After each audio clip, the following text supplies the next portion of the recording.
Evolução em Dois Mundos, segunda parte. Capítulo 3. Corpo espiritual e volitação. Podemos receber alguma informação sobre a volitação do corpo espiritual?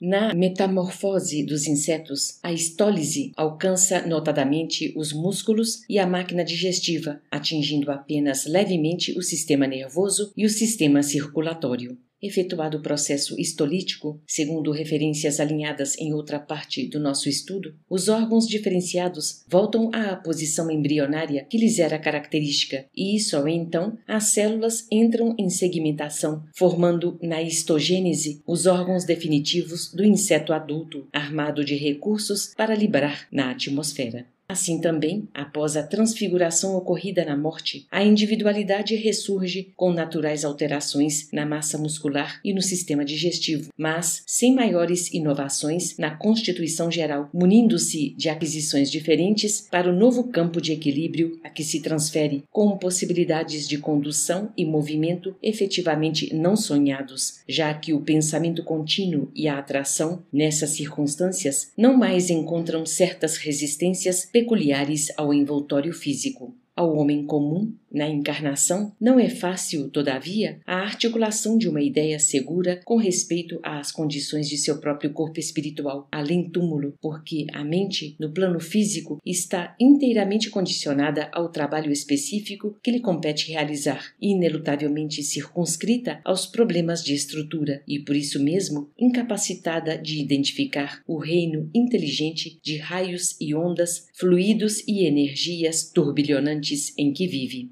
Como entendermos a mente em si, individualizada e operante, se as células do corpo espiritual têm vida própria como as do corpo físico? O problema é de simples orientação, qual acontece numa fábrica de largas proporções em que a gerência, unificada em seus programas de ação, supervisiona e comanda centenas de máquinas com diversos implementos cada uma, convergindo todas as peças do serviço para fins determinados. Quais os mecanismos das alterações de cor, densidade, forma, locomoção e ubiquidade do corpo espiritual? A pergunta está criteriosamente formulada. No entanto, para a ela responder com segurança, precisaremos dispor na Terra de mais avançadas noções acerca da mecânica do pensamento.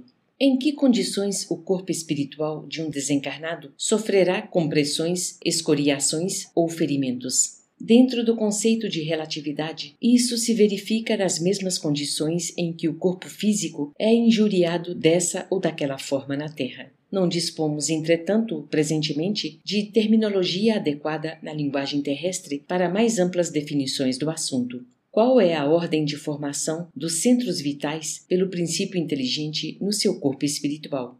Sabemos que a formação dos centros vitais começou com as primeiras manifestações da plasmocinese nas células sob a orientação das inteligências superiores. Contudo, não dispomos ainda de particularidades técnicas para penetrar nesse domínio da ciência ontogenética, como se processa a exteriorização dos centros vitais. Associando o conhecimento magnético e sublimação espiritual, os cientistas humanos chegarão, por si próprios, à realização referida, como já atingiram noções preciosas quanto à regressão da memória e exteriorização da sensibilidade. Qual a importância da relação existente entre o baço e o centro esplênico, se o baço pode ser extirpado sem maiores prejuízos à continuação da existência do encarnado? Compreendamos que a extirpação do baço, em sua expressão física, no corpo carnal, não significa a anulação desse órgão no corpo espiritual e que, interligado a outras fontes de formação sanguínea no sistema hematopoético, prossegue funcionando, embora imperfeitamente, no campo somático, atento às articulações do binário mente-corpo.